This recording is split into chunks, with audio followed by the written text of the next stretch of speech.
Alright, what's up guys? This is week 3 of the ICBA Season 2, and we're here up against Top. He's a player in the division, and he's a pretty good battler.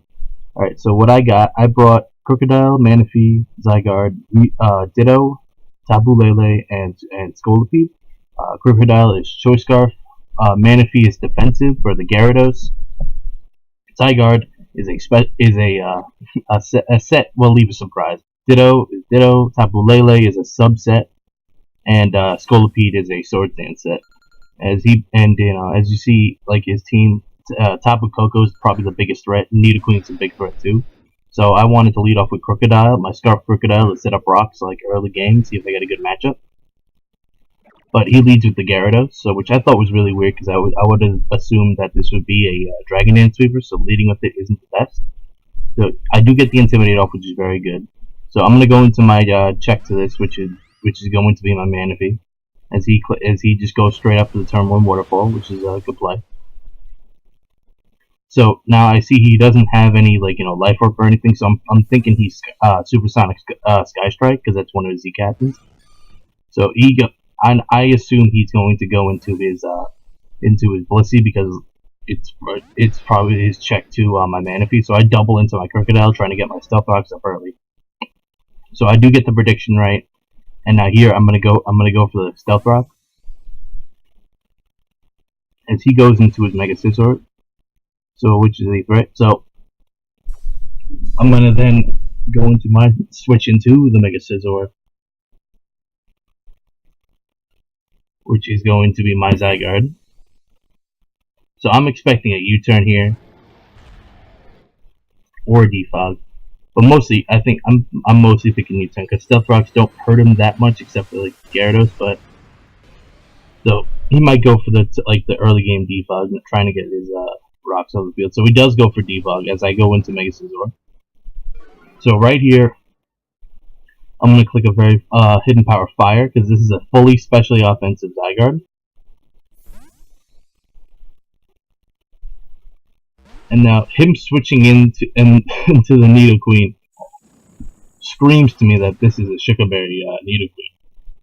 But since I do have the Yachi Berry on my Zygarde and I do outspeed it, I'm gonna beat it 1v1. So I decide just to attack it and get rid of this huge threat. As he clicks Stealth Rock, which is predicting my switch. So now I probably reveal to him that I am Yachi Berry by staying in. But so since I revealed myself to be a fully special Zygarde, I'm gonna make a double into Crocodile, predicting his Blissey again.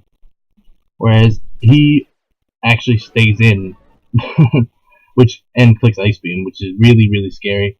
I'm like, oh crap! I just over predicted, but Crocodile lives it because he's a boss. So right here, I'm going to, because I didn't learn my lesson, I'm going to overpredict. I'm going to go for Stealth Rock because I really wanted my Stealth Rock up.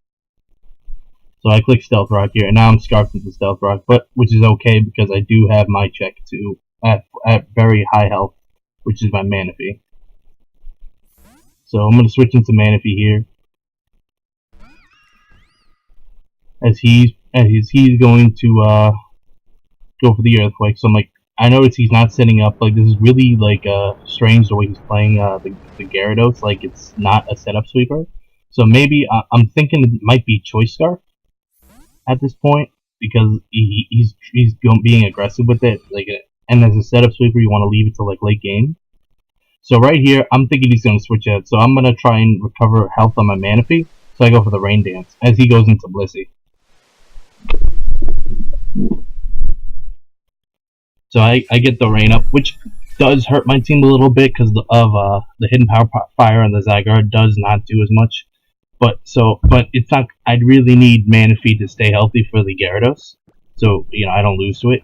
And obviously since it didn't have Intimidate, its ability is Moxie, so that makes it a little more dangerous.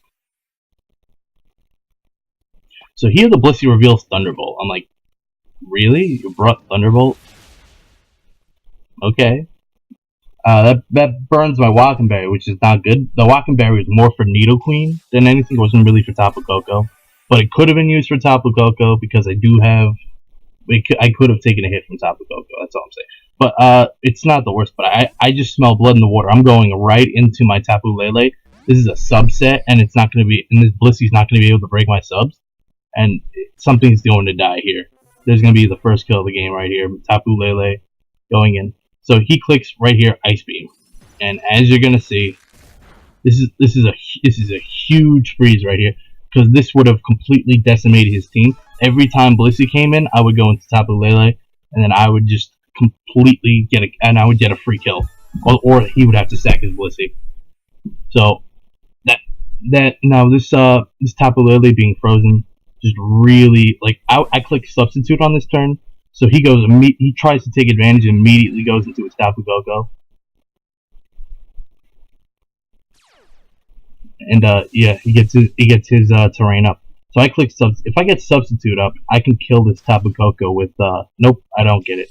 So I'm gonna try and see if I can get unfrozen with this Tapu Lele, because I don't really have a switch into this Tapu Koko. So he clicks Dazzling Gleam, which is his best play, because there's really no risk. So and then he reveals the Life Orb, which is okay, because it gets him in range of a couple things, even though, like, I don't outspeed him with much except for my Scarvers, and Scolipede has to be +1, and I do not have Protect on it. So Tapu Lele stays frozen, of course. So right now I'm gonna go into my Ditto to see if I can take a hit, because I have to sacrifice some of my HP on my Ditto just to get out of this situation with all my Pokemon. And I really want to try to get Tapu Lele unfrozen. And I do have an opportunity to do that when the Blissey comes back in. So right here, I can't make any predictions. I really wanted to go for U-turn, but I have to click Dazzling Gleam to try to get rid of this Tapu Koko, as he goes right back into the Blissey, of course. And as you're gonna see, this is gonna do nothing. It's a play I had to make. I really wanted to go for the U-turn, but I couldn't risk the Koko staying in. So I'm gonna go right back into my Tapu Lele. This is a really, really not fun situation at all. So I get the Psychic Surge back up, as he's just gonna go for an Ice Beam. It doesn't even do 25%. This Tapu Lele could have put in so much work. So right here, I'm gonna try and get unfrozen. I have one, possibly 2 turns if I can live this. If he doesn't get like a super high roll, like he needs a high roll to kill me here. So I get frozen, and as he goes for Ice Beam again, trying, bring Serene Grace Blissey. Man, it was such a bad set versus my team. The Blissey set he brought, but he just got lucky right there. He went for the hacks. That's really annoying. So I go into Scolipede because I need to threaten it out, and my Crocodile has limited switch-ins. So I need to take Stealth Rock damage on my Scolipede. This is not a situation I really like being in, and it puts me closer in range of Bullet Punch from Mega Scizor. So he does switch in the Mega Scizor, which I thought was obvious. So I'm gonna click Earthquake, predicting the Mega Scizor. It's the hardest thing I had to hit the Mega Scizor, and to gauge like its bulk, and I see it's fully physically defensive, so, which is what I expected.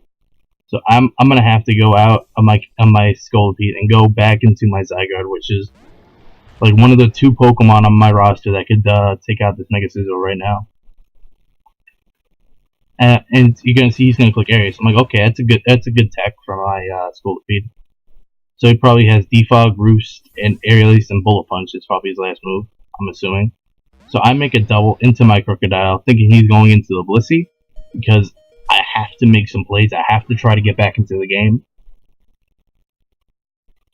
So as we see here, he does do that. He does go into the Blissey, and this is a good position for me, because like I have to get rid of this Blissey to try to win, like, because my Zygarde needs to put in work, and this thing completely walls my Zygarde.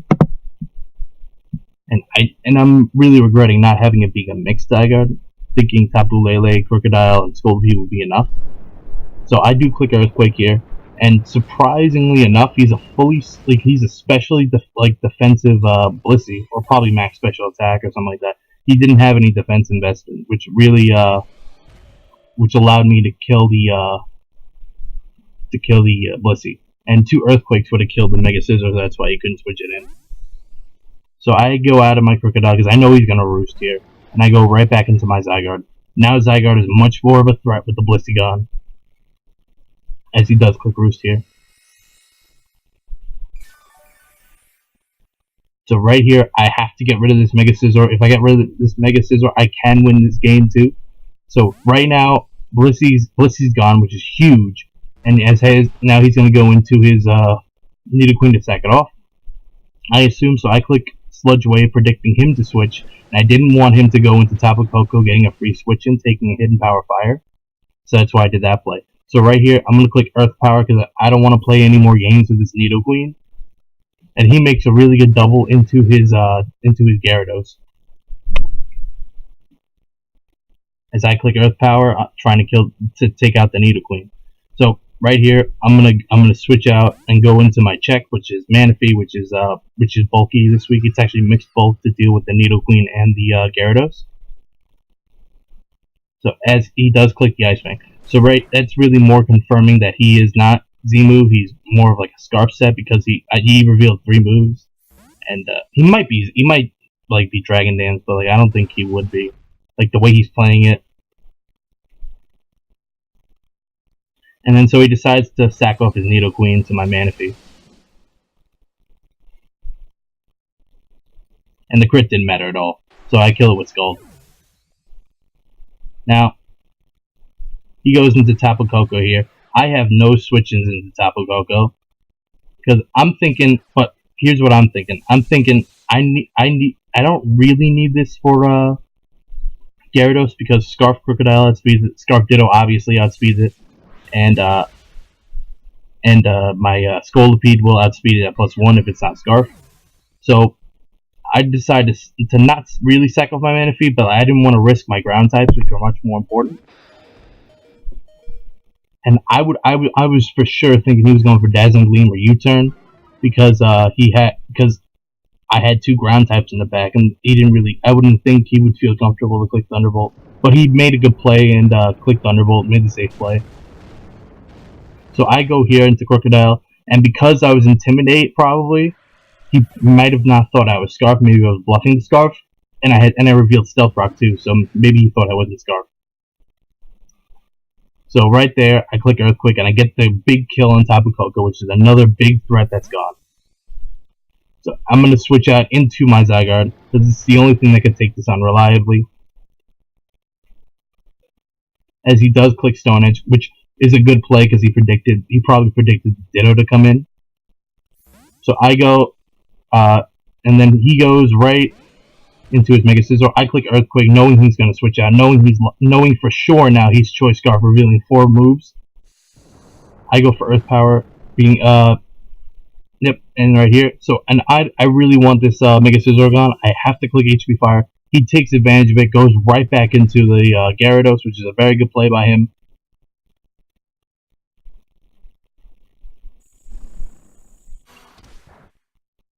So right here, I need my Zygarde alive to kill the Mega Scizor. But I know I can take any hit from this Gyarados. So especially because of my Yachi Berry, he does go for the Waterfall, trying to get the flinch. He doesn't get the flinch, and I go for the Core Enforcer, which is honestly one of the coolest animations in this game. But wow, that's a really cool move animation, right? Go on. All right, so Zygarde gets a kill. Special Zygarde gets a kill. Let's go. And then it reveals on Power Construct. This is really important, guys, because I was forced to sack my Zygarde, but I was gonna 100% save it because it obviously has HP Fire from the Mega Scizor, and all he has is Cobalion and his Mega Scizor. I was gonna go into Scolipede. He said he was clicking Close Combat 100%, but I was going into Scolipede 100% no matter what. I had it all planned out. And then, and he couldn't take 2 Earthquakes from, with his Mega Scizor. Oh my god. It's such a shame that this happened too. Because this cost me the game. And I think I played really well at this point. So the rest of the game is just gonna be, like, I'm gonna be sacking off my Zygarde. But you know, it is partially my fault too because I should check my mons. I did check it. I just didn't check the ability on Zygarde. It just didn't. I didn't think to check that on my Zygarde. I checked all the EVs and stuff like that. I don't know. It's a shame what happened here.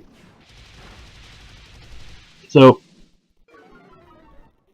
right here, I have to sack the Zygarde because you know it's a complete stupid Zygarde, and it could have won me the game. But so I go into Ditto here, thinking, all right, I'll just kill it with the close combat. Scizor can't switch in.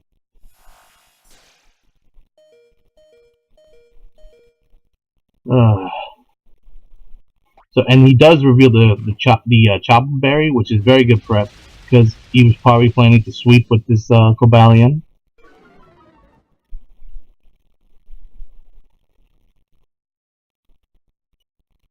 So he does, and then he kills me with the close combat here.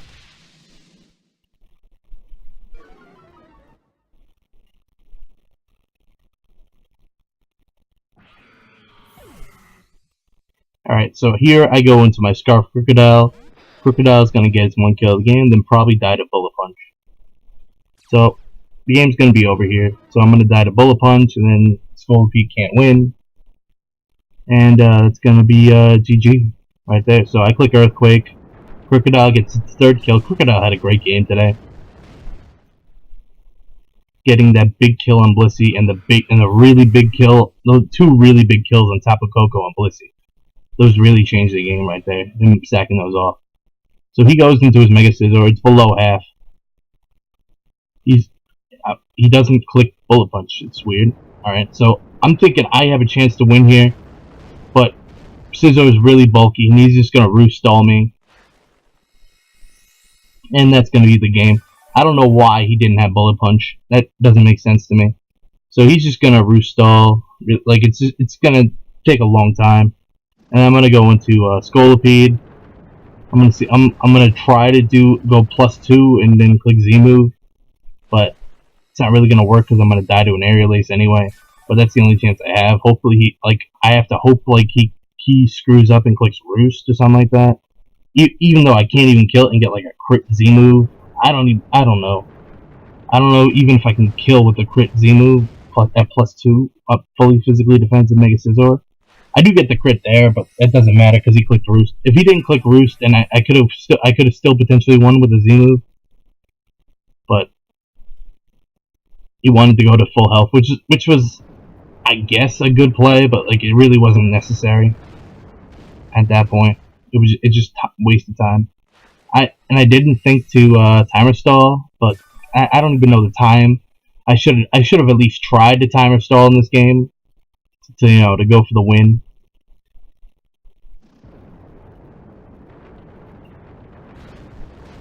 I don't know. So he clicks Aerial Ace, and he kills my Crocodile. I don't know what his fourth move was, but I can't believe he didn't bring Bullet Punch. And that proves that he didn't bring Bullet Punch after he roosted up all those times because there was no reason for him not to. So I gotta try and live an Aerial Ace and click Sword Stance, see if I can live, and then get a crit Z move. So he clicks Aerial Ace. That's my only chance to win, and I die, and that's the game. Alright, good game, Top. Even though a lot of things happened to help you win, it was still a good game. Alright, see you guys. Peace.